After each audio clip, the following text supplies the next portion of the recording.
Hey, I'm Layfierre, and I'm going to tell you more about me being an artist. All right, so we'll start with who you are and what your kind of background is with art. How you got into it. Okay, I've always been interested in art since a young age, and nowadays it's really like taken off for me since probably like 2017, let's say. And I've had a lot of opportunities to grow as an artist, and I'm still progressing now, and that's where I'm at. So what's your main medium? My main medium, I like to do digital art, and I also draw and make music, but I would say that photography for right now is one of my, well, it's definitely my foundation, but I would definitely say that it's also my main right now. You want to show us an example of the story behind it? So yeah, here is, I think this might be this is an evening photo. I had woke up late in the day, and the first thing I did was walked outside, and this is the first thing that I seen. So it's a picture of my neighborhood, and it has the canopy in it, but the thing about my art is everything that I take is natural color. I do no edits and no filters. Like, it's all natural color. So this was the actual sunset, and unfortunately this is one of the cropped versions of this picture, and hopefully I'll get the full size soon. But yeah, so here's another one, also natural color, and so each picture has a story behind it, whether it's a big or small. And this one, we was out in the country in southern Indiana, just driving around for like hours, and we came to a crossroads, and I just happened to see like this big landscape, and it was like a farm landscape, but it was like, I think it was midsummer, around 6 or 7 o'clock, and I just happened to see it in one big opening, and I was like, I need a picture of that. So what inspires you about your digital artwork or photography? I'd probably have to say that my inspiration is to find a better place, and to really put a different perspective on what people see and what people consider to be beauty or a pleasing aesthetic or something like that. Yeah, let's go back on your photography picture with the neighborhood canopy, and explain a little bit more how that goes back into your idea of seeing what you want to see, because that is actually in a neighborhood in the city. Yeah. So street light on the bottom. yeah, so there is a street light right here at the bottom.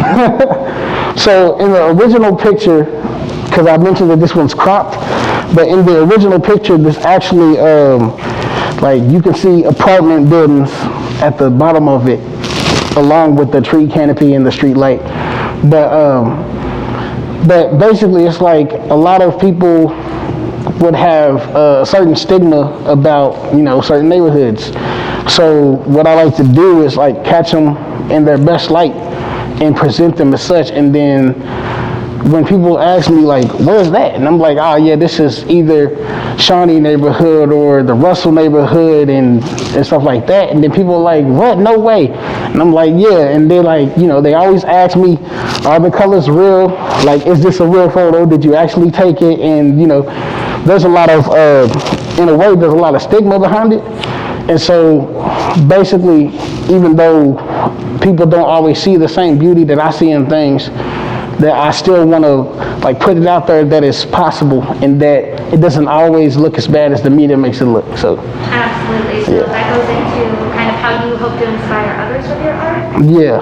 So like, not only do I want people to see things from my perspective, but I want people to feel the same thing that I felt when I saw it, and I want people to see it exactly how I saw it.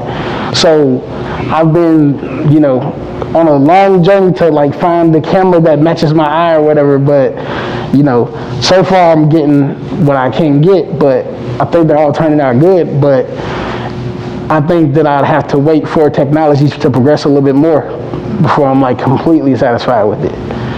Absolutely. So who would you say are your biggest influences, local or non-local? I'd say the city and the history itself is like a big influence for me. And because I feel like a lot of the stuff that goes on in the city, it just doesn't match the same way that I see and the same way that I feel about these same neighborhoods that are, you know, attacked on the medias and stuff like that. So if we can go into how you kind of got involved with Judy as a special project and your work there. Okay, so I want to say we met before 2017, but we really started getting in the art stuff around 2017 during the summer. Then they had their first summer art camp, and I remember Judy asking me if I wanted to be a part of it, and that's actually what had gotten me into photography and mixed media and different kinds of art styles like that. So when I first started, all I had was my phone.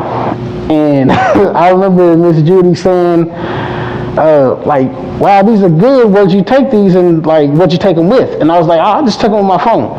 And I didn't think nothing of it, but at the same time, looking back on it, like I kind of feel the same way now. It's like technology has come a long way. And for me to have that same love for technology that I have for the same love for gardening and landscaping and nature in general and art in general, then I was glad that I got to mix all three, because a lot of people, you know, where I'm from and where I came from, when I get to where I'm going, a lot of people say, oh, well, you can't have everything. You can't have everything. And I always say, well, there's got to be a way. And so I kind of do stuff to not bend the rules and defy them, but like just to be comfortable with the rules, and while also like being myself. Because since art is a form of expression, like if I can't express myself properly, then I don't want to do it at all. All right, thank you so much for your interview. Once again, this is Layfierre Mitchell, and we'll see you soon. Yep, thank you.